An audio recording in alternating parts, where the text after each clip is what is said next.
بندی کی کوئی تکلیف نہیں، ہندوانہ تقریبا بارات کے لیے عربی میں کوئی لفظ ہی نہیں ہے، قرآن اور حدیث میں کیا ہوگا عربی میں نہیں ہے، کوئی لفظ نہیں، یہ خالص عجمی ہے، لفظ بارات عجمی ہے، ایرانی ہے، اس کا اسلام سے متعلق ہے، جڑ کٹ جائے اس کی۔ یہ بھی ہندوانہ تصور ہے۔ ہوتا کیا تھا، ایک گاؤں سے جا رہے ہیں، دوسرے گاؤں سے بیٹی لے کر آنی ہے اور بیٹی کے ساتھ جہیز آنا ہے،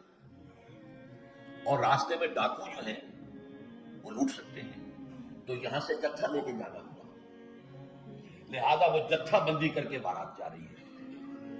اب وہ جا کر جنج گھر جو بنے ہوئے ہیں وہاں پر ٹھہر رہی ہے، 2 دن 3 دن عیش کر رہے ہیں، پچھڑے اڑا رہے ہیں لڑکی والوں کے پیسے،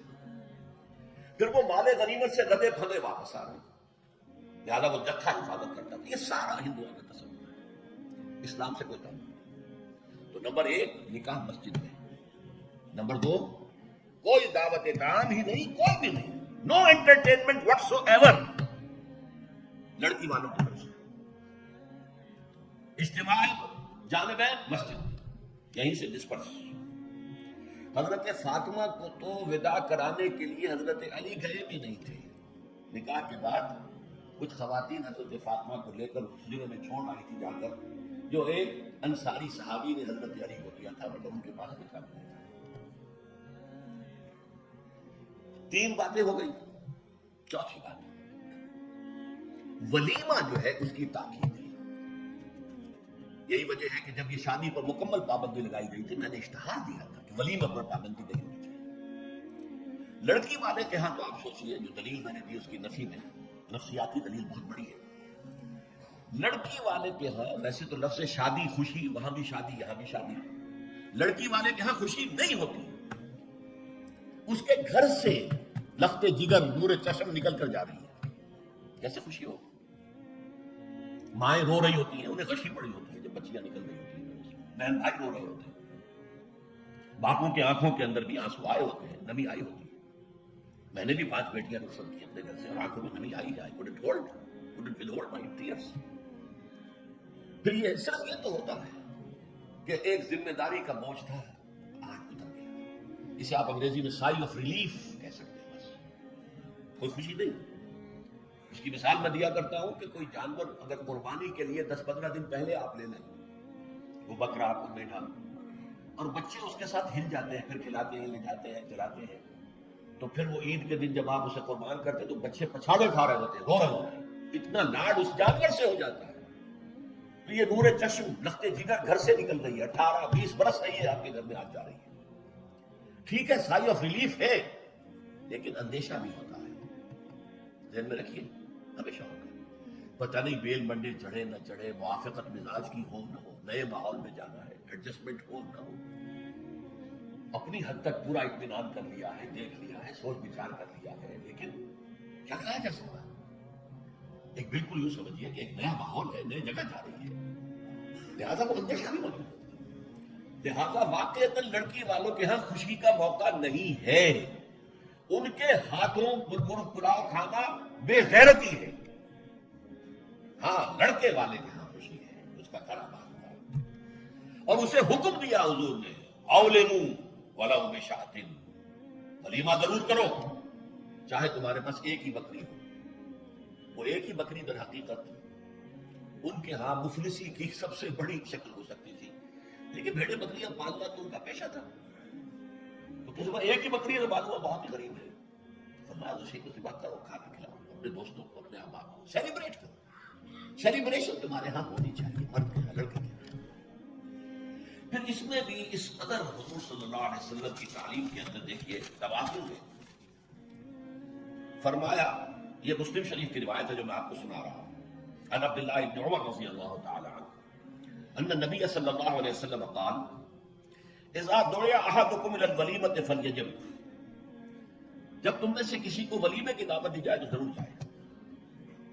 اور ایک اور حدیث ہے ابو ہریرہ سے رضی اللہ تعالی عنہ کہ حضور نے فرمایا شر الطعام طعام الولیمہ، ولیمے کا کھانا برا کھانا ہے۔ کیوں؟ اس میں غریبوں کو نہیں بلایا جاتا، بلکہ غریبوں کو جو دھکے دیے جاتے ہیں، آپ دیکھتے ہیں بڑے بڑے ٹینٹ لگے ہوتے ہیں ٹینٹ، اور وہاں پر اندر جو کچھ ہو رہا ہوتا ہے، کھانا ضائع بھی ہو رہا ہوتا کہ غریب کو تو کسی کو داخل نہیں ہونے دیں گے نا، اور ہے بھی نہیں، وہ مسلی کھلانے کے لیے تو نہیں ہے نا، وہ تو اپنے اعزاء رشتے دار احباب کو اپنی خوشی میں شریک کرنے کے لیے۔ تو حضور نے فرمایا شک الطعام طعام، لیکن اس کے باوجود من لم یجب الطعام فقد عصى الله ورسوله، جو شخص ولیمے کی دعوت قبول نہیں کرے گا اس نے گویا کہ اللہ اور اس کے رسول کی نافرمانی کی۔ اب آپ سوچئے، اس نبی نے ہمیں اتنی تفصیل سے ہدایت دی دعوت ولیمہ کی، اگر لڑکی والوں کے ہاں کسی دعوت کے اندر کوئی خیر ہوتا ذرہ بر تو کیا حضور ہمیں اس سے محروم رکھتے صلی اللہ علیہ وسلم؟ تو چوتھی بات میں نے عرض کی کہ ولیمہ کیا جائے، ہاں البتہ ون ڈش کی پابندی لگائی جا سکتی ہے، بالکل لگائی جا سکتی ہے، اسراف اور تبذیر کو روکا جا سکتا ہے۔ اسراف کسے کہتے ہیں؟ اسراف کہتے ہیں ضرورت کی جگہ پر ضرورت سے زائد خرچ کرنا۔ عام اپنے گھر کے کھانے میں بھی ایک سے زیادہ ڈش پکانا، ایک سے زیادہ کھانا حضور کے نزدیک نہایت ناپسندیدہ۔ ضرورت ہے پیٹ بھرنے کی، ایک سالن روٹی سے بھی ہو جاتا ہے، آپ نے 4-4 5 پکا رکھے، یہ اسراف ہے۔ اسی طریقے سے اگر دعوت کے اندر بھی ون ڈش کی پابندی ہو تو بالکل ٹھیک ہے، اس کے اندر کوئی حرج نہیں، لیکن یہ کہ اس میں اب جو کیا گیا ہے کہ میٹھے کی اوپر پابندی، بالکل یہ صحیح نہیں۔ میٹھا حضور کو بہت محبوب تھا، پسند تھا، تو اس میں یہ کہ ایک ڈش میٹھے کی، یہ نہیں کہ 3-3 4-4 ڈشیں، دال کا حلوہ بھی ہے، گاجر کا حلوہ بھی ہے، اور فلاں بھی ہے، اور فلاں بھی ہے، اور پھر کھیر بھی ہے۔ لہذا ولیمے کی اجازت ہونی چاہیے۔ ظاہر بات ہے کہ ہر شخص اپنی سطح کے مطابق کرے، اور وہ آدمی بھی بلائے گا، جو کم ہی بلا سکتا ہے وہ کم بلائے گا، جو زیادہ بلا سکتا ہے زیادہ بلائے گا، اس کے اوپر بھی کوئی خاص پابندی لگانے کی ضرورت نہیں ہے۔ لیکن ظاہر بات ہے جو میں نے ایک بات کی ہے، اس سے شادی بیاہ کے اخراجات کا ایک حصہ تو بالکل ختم ہو گیا نا، لڑکی والوں کی طرف سے تو زیرو ہو گیا، نہ کوئی سیلیبریشن، نہ کوئی دعوت، نہ کوئی خیمے لگانے کی ضرورت، نہ کچھ اور ریسیپشن، کچھ نہیں، کیسے بالکل زیرو۔ لڑکے والے جو ہیں دعوت ولیمہ، اور اس کے اندر ظاہر بات ہے کہ اپنے ساتھیوں کو، دوستوں کو، اعزاء کو، اقارب کو جس حد تک بھی اس کے لیے ممکن ہے۔ اچھا یہاں تک فرمایا ہو